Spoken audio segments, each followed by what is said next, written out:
क्या ये महज संयोग है या फिर किसी तरीके का प्रयोग है?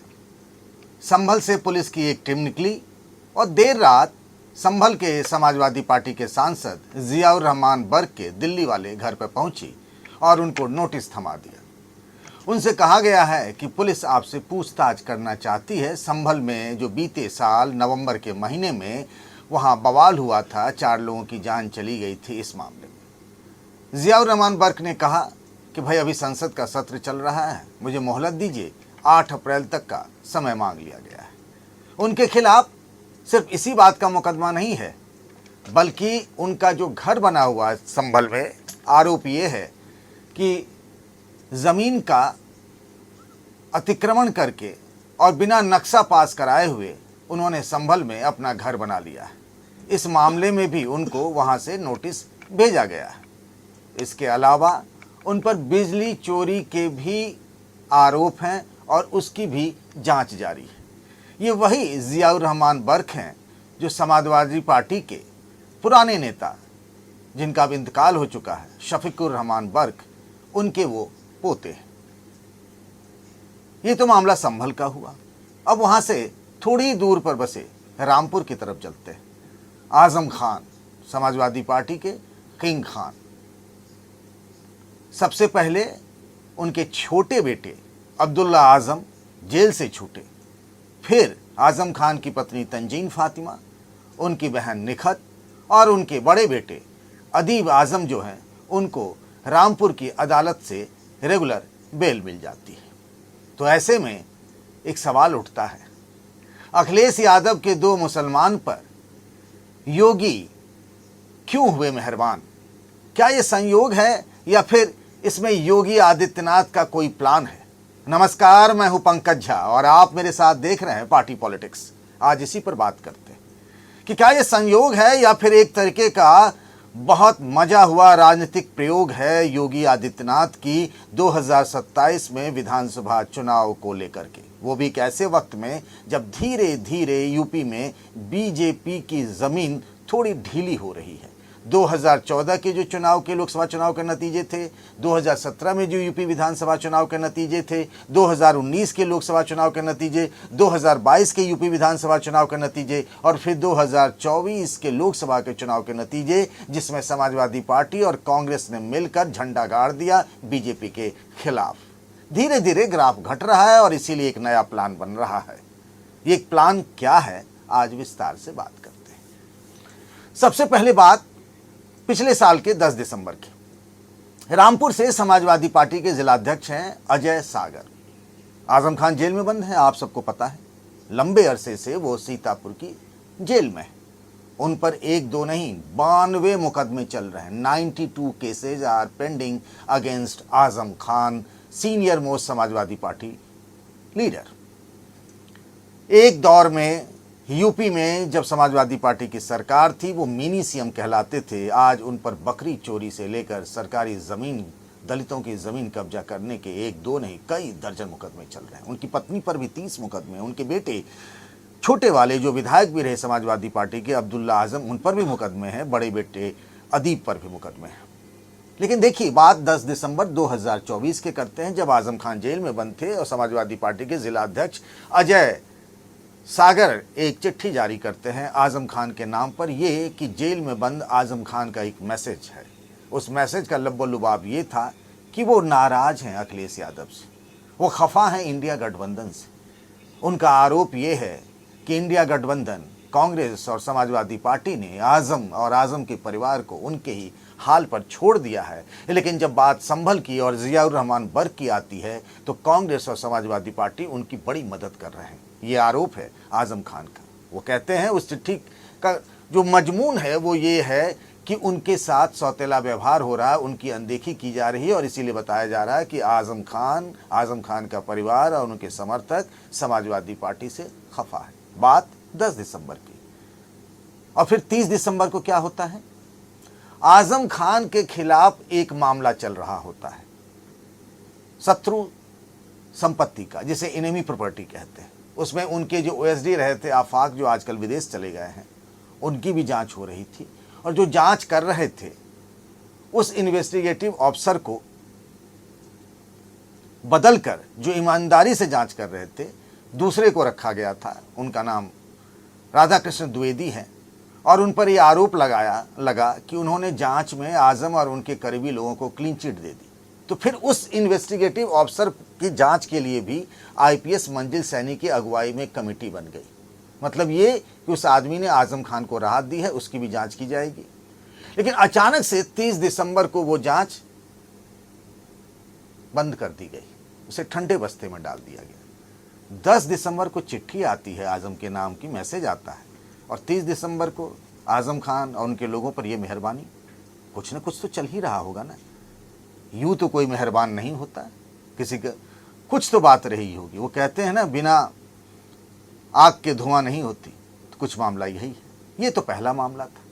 फिर देखिए कि जो आजम खान पर आरोप है कि उनका जो मौलाना अली जौहर यूनिवर्सिटी है उसमें जो सरकारी ज़मीन, आरोप है कि सरकारी ज़मीन को कब्जा करके उस पर मिला लिया गया था, उसकी जो जांच चल रही थी वो भी बीते कई महीनों से उस पर कोई एक्शन नहीं है, कोई पुछवाई नहीं है। बिल्कुल एक तरीके से वो फाइल भी बंद कर दी गई।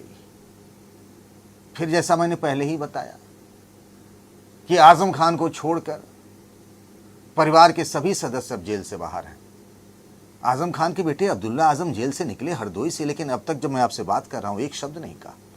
जब जमानत मिली तीनों को, यानी आजम खान की पत्नी, उनके बड़े बेटे, उनकी बहन को, तब भी आजम खान के बड़े बेटे अदीब ने कहा अभी समय नहीं है। मीडिया ने उनको घेर लिया, तो गाड़ी में बैठने से पहले अदीब ने बस इतना ही कहा, जब समय आएगा तो बताएंगे कि क्या है। कुछ तो खिचड़ी पक रही है। अब क्या है प्लान योगी आदित्यनाथ का, ये तो उनके दिमाग में होगा। और दूसरी बड़ी बात कि वो अपना प्लान तो ऐसे शेयर भी नहीं करते, साझा भी नहीं करते। हम तो उन डॉट्स को जोड़ करके कह रहे हैं कि आखिर क्या चल रहा है।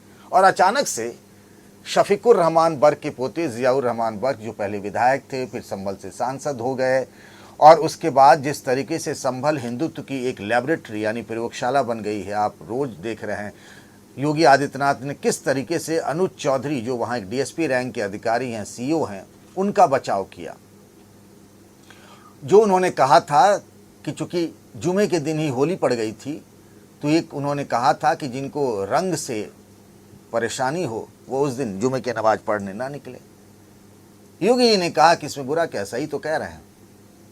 तो एक तरीके से हिंदुत्व की प्रयोगशाला हो गई है वो।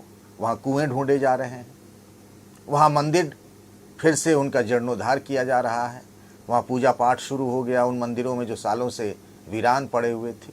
वो ख़ास तौर से वो इलाके जहाँ कई साल पहले हिंदू बस्तियाँ हुआ करती थी, अब वहाँ मुस्लिम लोगों का दबदबा है, मुस्लिम आबादी बढ़ गई है। तो एक तरीके से वो प्रयोग चल रहा है। वहाँ के सांसद ज़ियाउर रहमान बर्क पर योगी सरकार की भ्रुकुटी तन गई है। उनके खिलाफ ताबड़तोड़ कार्रवाई करने की तैयारी है। अगर कोर्ट से राहत न मिली होती तो अब तक तो वो जेल के अंदर होती। 3 बड़े मुकदमे चल रहे हैं। एक तो उनका घर, कि भाई घर आपने गलत बनाया, बिना नक्शा पास कराया, आपने किसी दूसरे की ज़मीन कब्जा कर ली है। यही नहीं, बिजली चोरी वाला भी मामला आपने देखा किस तरीके से चला था। बिजली विभाग की टीम वगैरह गई थी, आपके यहाँ इतने एसी हैं और आपका बिजली खपत इतनी ही हो रही है, ज़ीरो के बराबर है, तो ये क्यों हो रहा। फिर बाद में कहा गया कि हम जनरेटर चलाते हैं, अब पता नहीं। फिर ये हो गया कि उस दिन जो हिंसा हुई थी उसमें आपसे पूछताछ करना है। ज़ियाउर रहमान बर्क पर आरोप है कि वो जिस दिन दंगा फसाद हुआ था उसको उन्होंने उकसाया था। ये बात किसी से छिपी नहीं है कि आजम खान को रत्ती भर पसंद नहीं है कि उनके रहते समाजवादी पार्टी में किसी और मुस्लिम चेहरे को तरजीह दी जाए, उसको बढ़ाया जाए। उनका एक बड़ा आरोप है। वो जब उनसे जेल में मिलने के लिए एक नेता गए समाजवादी पार्टी के, जो उनके बेहद करीबी माने जाते हैं, उन्होंने इस बात पर दुख जताया कि किस तरीके से अखिलेश यादव और समाजवादी पार्टी दूसरे मुस्लिम चेहरों को आगे बढ़ा रही है। आपने देखा होगा अखिलेश यादव जब भी संसद में होते हैं, मीडिया से बात कर रहे होते हैं, जिसको हम बोलते हैं बाइट देना, तो आसपास टोपी लगा करके ज़ियाउर रहमान बर्क, दुबले पतले से संभल के सांसद हमेशा नजर आते हैं। तो ये क्या है कहानी कि आजम और उनके परिवार और उनके लोगों पर योगी सरकार की मेहरबानी, और फिर दूसरी तरफ ज़ियाउर रहमान बर्क पर ताबड़तोड़ एक्शन। कुछ तो मामला है। और ये भी कि इन दोनों परिवारों के बीच, आजम खान का परिवार और शफीकुर रहमान बर्क का परिवार, कभी रिश्ते अच्छे नहीं रहे, क्योंकि दोनों एक ही इलाके से आते हैं। और ये बड़ा नेचुरल है कि बड़ा मुस्लिम चेहरा कौन, और वैसे भी आजम खान अपने आगे किसी और को बढ़ता हुआ मतलब कैसे चाहेंगे कि कोई उनके आगे खड़ा हो जाए। और वो आजम खान जो समाजवादी पार्टी के संस्थापक रहे हैं, मुलायम सिंह यादव के सामने भी कोई तन कर खड़ा होता था तो वो आजम खान थे। आजम खान अपनी हर बात बनवा लेते हैं, जब भी टिकटों का बंटवारा होता है अपने करीबी लोगों को कभी एमएलसी बनवा देते हैं, कभी एमपी का टिकट दिलवा देते हैं। कहा जाता है कि रुचि वीरा जो कि मुरादाबाद से समाजवादी पार्टी के लोकसभा सांसद हैं, एसटी हसन का टिकट कटा, जो पहले वहाँ सांसद हुआ करते थे, रुचि वीरा को टिकट मिल गया, वो जीत भी गई। यही नहीं, वो अपने करीबी लोगों को विधानसभा का भी टिकट दिला देते हैं। मतलब कपिल सिब्बल कांग्रेस से निकले और निर्दलीय ही उनको राज्यसभा का सांसद बनवा दिया, चूँकि वो आजम खान की केस की पैरवी कर रहे थे सुप्रीम कोर्ट में। इतना सब कुछ होने के बावजूद भी आजम का मन अब समाजवादी पार्टी में उतना नहीं लग रहा है। तो योगी आदित्यनाथ के मन में क्या चल रहा है? उनके जो समाजवादी पार्टी में रहते हुए विरोधी हैं, जियाउर रहमान बर्क, उन पर जो ताबड़तोड़ एक्शन हो रहा है, उसका आजम खान से भी कोई कनेक्शन है क्या? हम दावे के साथ नहीं कह सकते, लेकिन दोनों चीज़ें जुड़ती हुई नज़र आ रही हैं। वो कहते हैं ना कि दो अलग अलग किनारे हैं, लेकिन कहीं ना कहीं दोनों क्रॉस कनेक्शन हो रहा है। आखिर ऐसा क्या हो गया है कि अचानक से जिन जियाउर रहमान बर्क पर इससे पहले भी विधायक रहे, वो एक मुकदमा नहीं था, वो उन पर हर तरह के मुकदमे हैं, बिजली चोरी से लेकर घर गड़बड़ बनाने का, गलत तरीके से बनाने से लेकर के दंगा भड़काने तक के आरोप हैं। पूरी तैयारी है संभल के पुलिस प्रशासन की जियाउर रहमान को अंदर करने की। तो ऐसा क्यों हो रहा है? आपको क्या लगता है कि आजम खान की यही चाहत है कि जियाउर रहमान बर्क पर इस तरीके की कार्रवाई हो? उनकी चिट्ठी जो दिसंबर के महीने में आई थी, उन्होंने नहीं लिखी, उनके हवाले से लिखी गई, जो कहा गया उसका लबो लबाब भी कुछ यही था। तो योगी आदित्यनाथ एक दांव चल रहा है।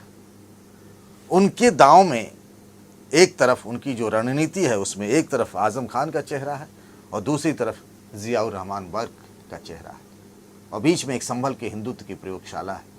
कहते भी हैं आजम खान, अगर उनके समर्थकों पर और उनके बयानों पर गौर करें तो रामपुर के सुध नहीं ले रहे हैं। हालांकि अखिलेश यादव गए भी थे उनके परिवार से मिलने के लिए। और संभल में जिस तरह की घटनाएं हो रही हैं, तो लगातार संसद से लेकर सड़क तक समाजवादी पार्टी इस लड़ाई को लड़ रही है और उसके खिलाफ योगी आदित्यनाथ ने अपनी प्लानिंग कर ली है। क्या इस प्लानिंग का फायदा 2027 के विधानसभा चुनाव में हो सकता है? आपको क्या लगता है? इसके पीछे आजम खान का भी दिमाग लगा हुआ है, कहीं ना कहीं कोई कनेक्शन है सरकार और आजम खान के बीच में? आपकी राय का इंतजार रहेगा। तब तक अपना ख्याल रखिएगा। नमस्कार।